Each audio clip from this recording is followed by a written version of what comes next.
Good afternoon. Yes, good afternoon.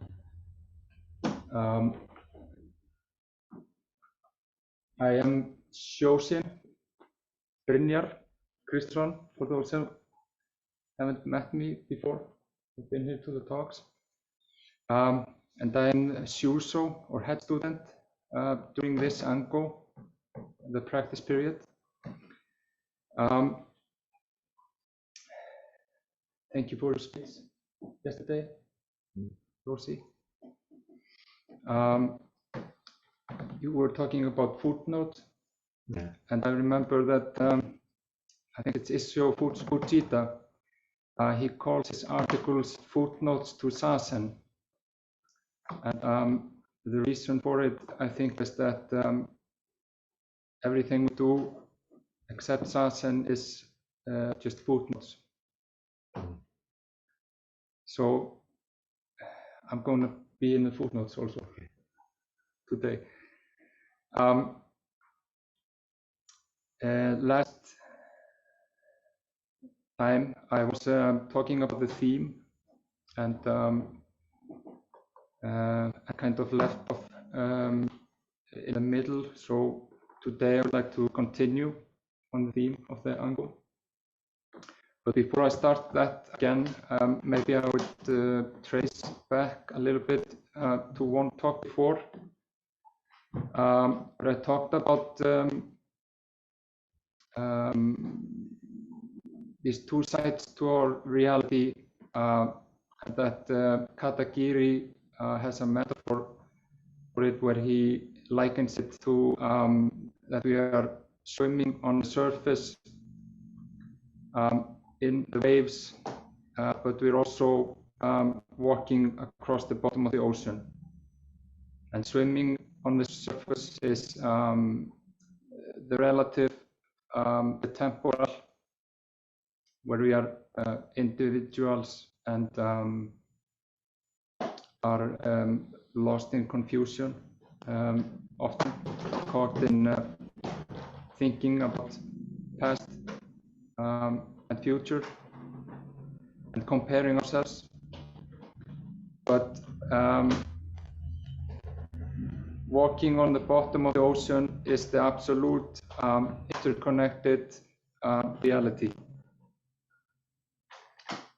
So, according to Katagiri, in the stream of time or at the surface of the ocean, everything exists separately from everything else, and everything is impermanent, constantly changing. But in the realm of space or at the bottom of the ocean, things are not separate and independent, and all beings are interconnected. And the original pure nature of existence is the realm of space. And technically, we call it Buddha nature, but in Buddhist philosophy, it is called emptiness. And Zen is particularly interested in this aspect of life. But if we want to understand our life completely, we have to understand both the relative, practical, impermanent realm of the time process, where we swim on the surface, and the absolute, interconnected, eternal realm of space, where we walk along the bottom.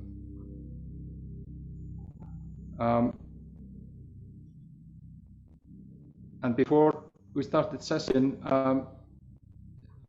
right before, after dinner, I said that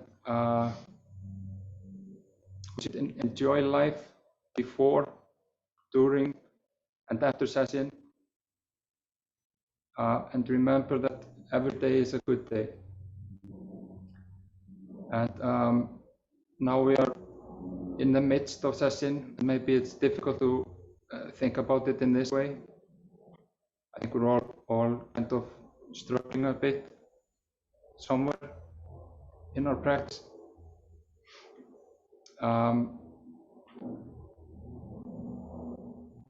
But when we look at it from the bottom of the ocean, then it's always a good day.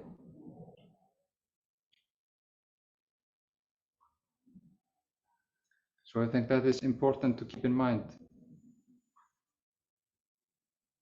And of course, we should enjoy life. It could be worse. We could be dead. So that's maybe a little bit dramatic, but I take Sesshin over that.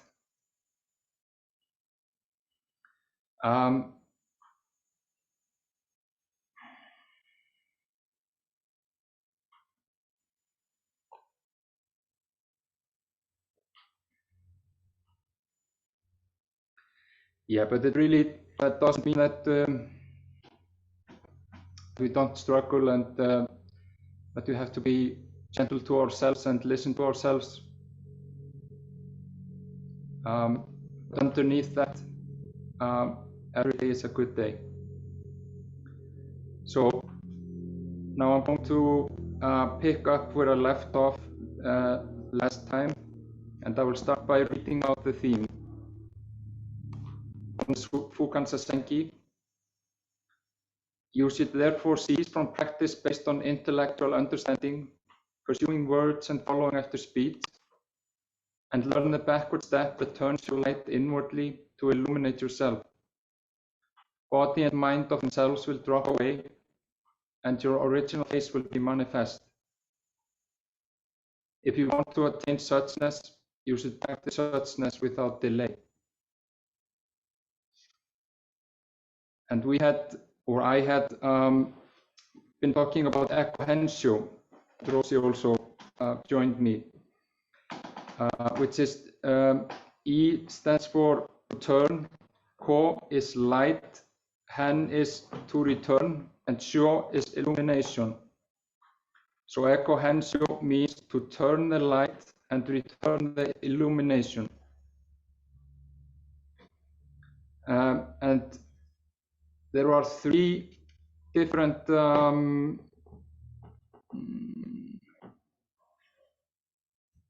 understandings of this phrase. And one of them is of particular interest to us regarding this theme, and that is when it describes the scenery in the afterglow of the sunset. We can be likened to the mind has settled, and awareness brights up everything around us and everything we do.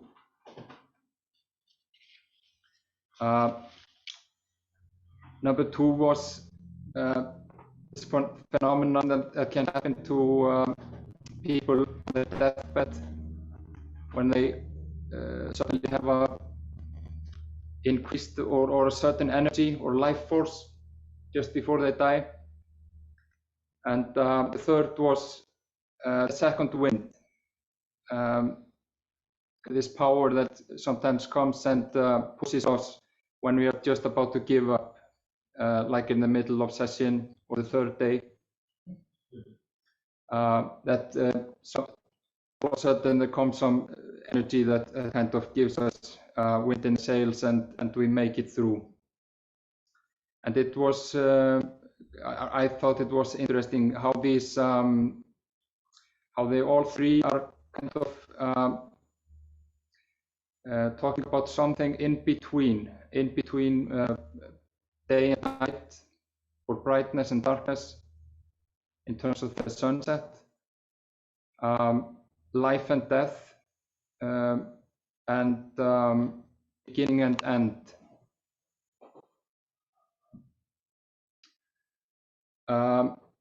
So as a metaphor, I was thinking we can maybe understand it as being in between all dualities. But as Rosie mentioned yesterday, I think we have to understand it,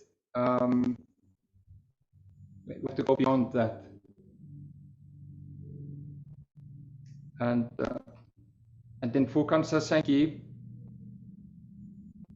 yeah, and one of the kind of betweenness that I mentioned was that we are in Sesshin when we are sitting. We are not thinking, but we are also not thinking. And in Fukan Sasengi later on, Dogen instructs us, think of not thinking. How do you think of not thinking? Non-thinking. This in itself is the essential art of Sesshin. So it's something of interest. It's the essential art. So this is based on a story or a koan of Yakusan Iken. When he was sitting, a monk asked him, "What are you thinking of, sitting Sesshin so fixedly?" Yakusan Iken answered, "I'm thinking of not thinking." The monk asked, "How do you think of not thinking?" The master answered, "Non-thinking." Non-thinking has also been translated as beyond thinking. And I have sometimes thought about this, and to me, it has kind of been helpful in realizing that there is a state where there is thought, and there is a state where there is no thought, but then there is awareness that is beyond both states. And I think that this awareness is something that we should focus on, rather than if there are thoughts or no thoughts.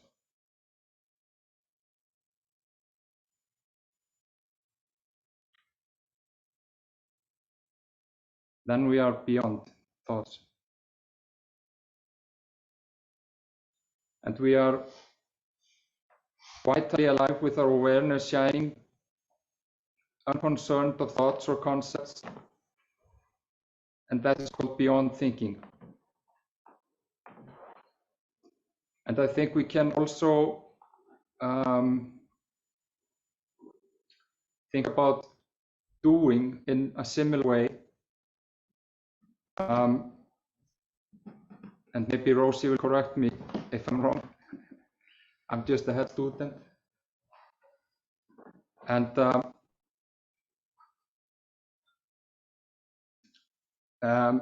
then I think if we go to the Heart Sutra, it says form itself is emptiness, emptiness itself form.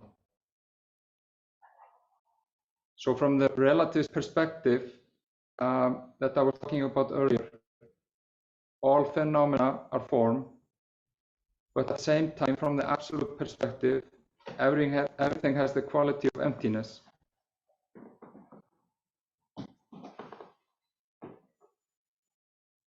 But in non-doing or going beyond doing, we have to live both realities at the same time.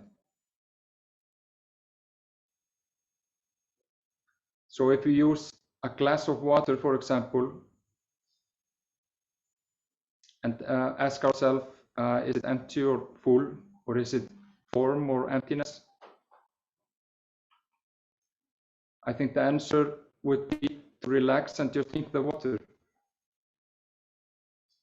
With or without thoughts, we actualize water, glass, and ourselves at the intersection or beyond all dualities, just with the pure activity of drinking with our complete being.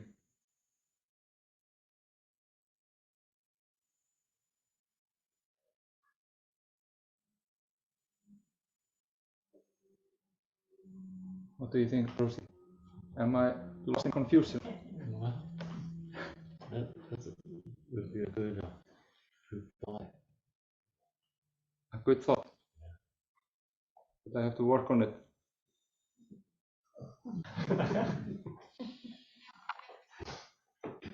It's a theory, maybe.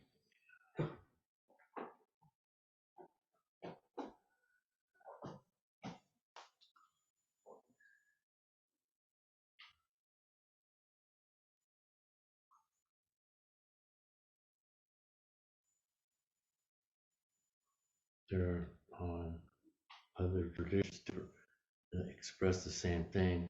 When someone says, "What? Say a chair." So what is that? And then I was taught by the Sanzani, get up and sit on it. That's a chair. This is a demonstration, spontaneous demonstration. Can't be slow about it. It's spontaneous. Yeah. So drink water is good. Yeah. Demonstration. Yeah. Activity. Yeah. Action. Yeah. I sometimes think about when people are arguing if a tomato is a fruit or a vegetable. Just eat it. If you like a tomato, just eat it. Doesn't matter if it's a fruit or a vegetable.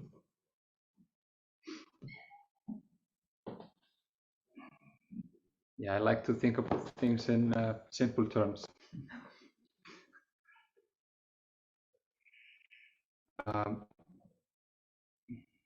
So if we go back to the theme, the backward step is to let go of thoughts and concepts and open up to life as it is and illuminate it with our awareness.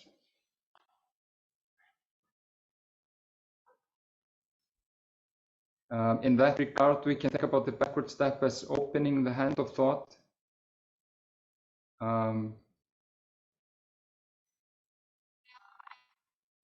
Instead of a closed hand, we have an open mind. And Uchiyama Roshi, this is some term from him. He says that opening the hand of thought is the very act of Sesshin. It is the original Buddhist practice of not grasping and clinging, the practice of freedom as it occurs in this very moment in your hand, in your mind. Sorry. Opening the hand of thought is the very act of Sesshin. It is the original Buddhist practice of not grasping and clinging, the practice of freedom as it occurs in this very moment in your mind.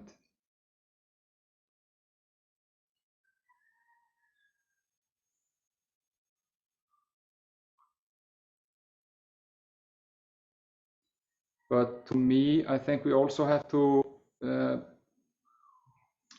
think about the body or include the body in this. As to me, it is also a very, very physical, it's an embodiment of this state of awareness. It's awareness of the breath or sounds, smell, feeling for the body and environment, or a sense for just being, which I get closer to through the body.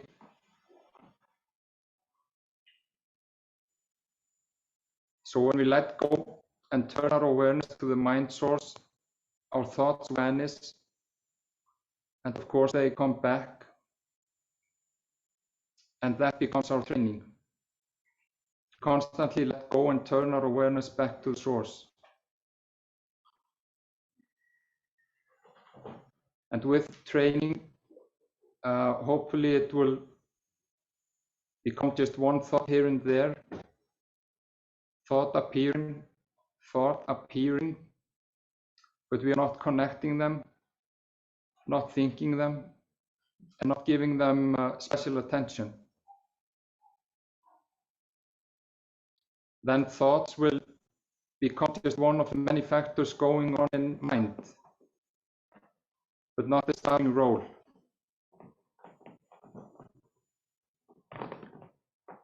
And as I was sitting the other day, I saw the license plate on Rosie's car, Mind Sky. And of course, that's the title of this book also.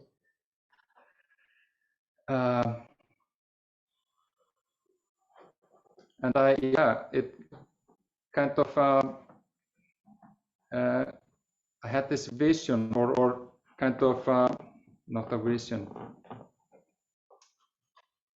Yeah, it was just very clear that when we sit upright like a mountain,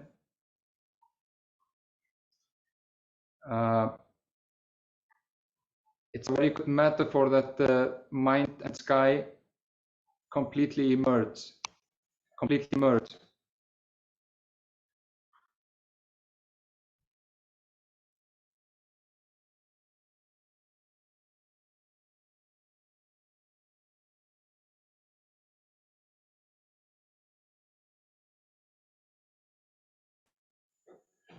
And it becomes vast and clear like the sky.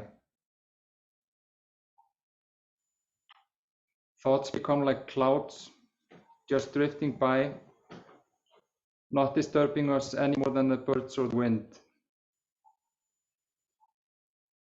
Or when we sit here in the center with the sounds from machines in the neighborhood, cars going by, or the other day we had Greg working here on this unit while we were sitting, which was very interesting. And none of it kind of concerned us. Inside and outside have become one, and our mind is vast as the sky.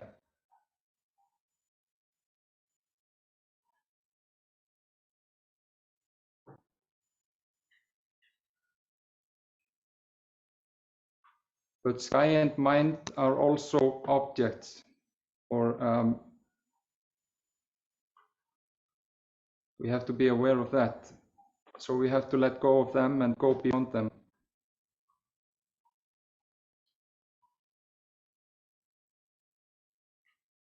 And it's it's just when the thoughts clear and there's just this bright awareness, but also the state where you are vividly alive, aware, upholding the posture,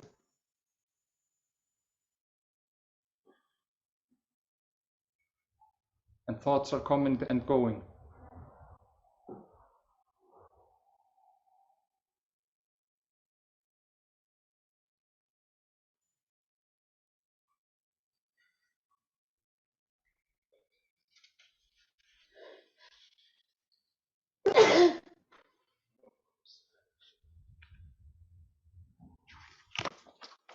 So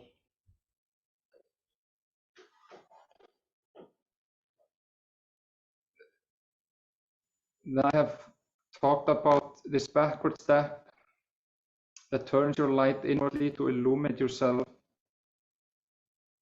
But then Dogen says, body and mind of themselves will drop away, and your original face will be manifest.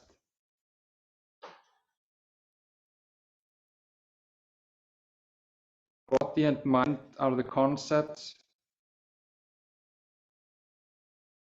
So when we have taken the backward step, turned the light inwardly, returned its illumination, the concepts have dropped away. And this is Shinjin Datsuraku Shinjin. Letting go of body and mind will drop away. And your original face will be manifest. Original face is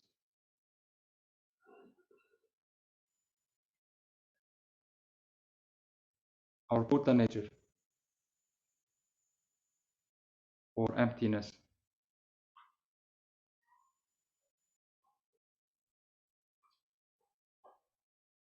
So if you want to attain suchness, you should practice suchness without delay.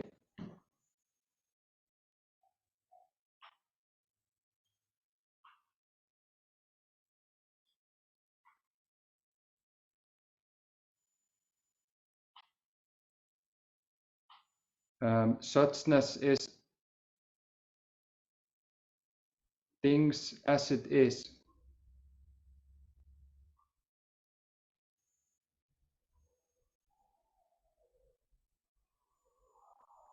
Or just this.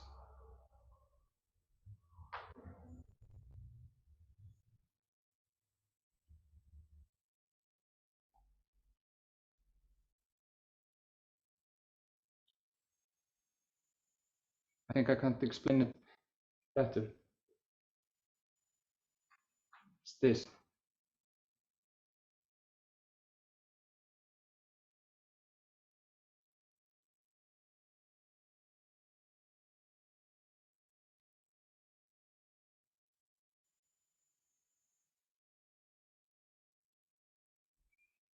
So to simplify the theme,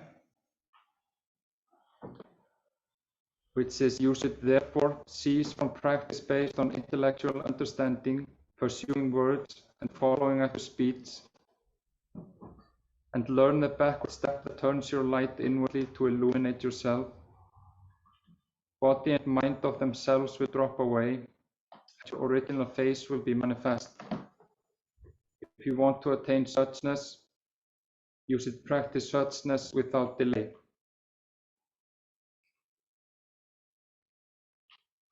I think it's to let go,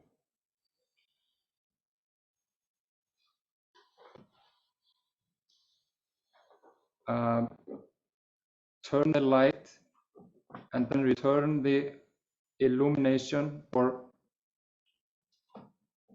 stop focusing on outward things and with awareness in the other direction.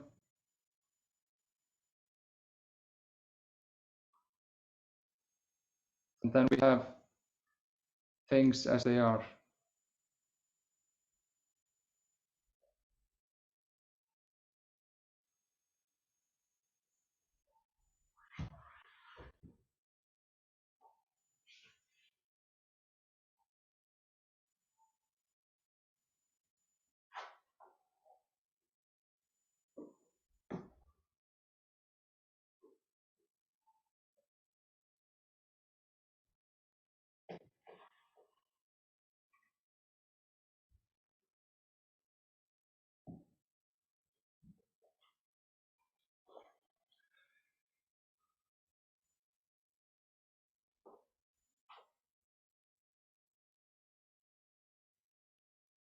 You want to add to it? What? Do you want to add something?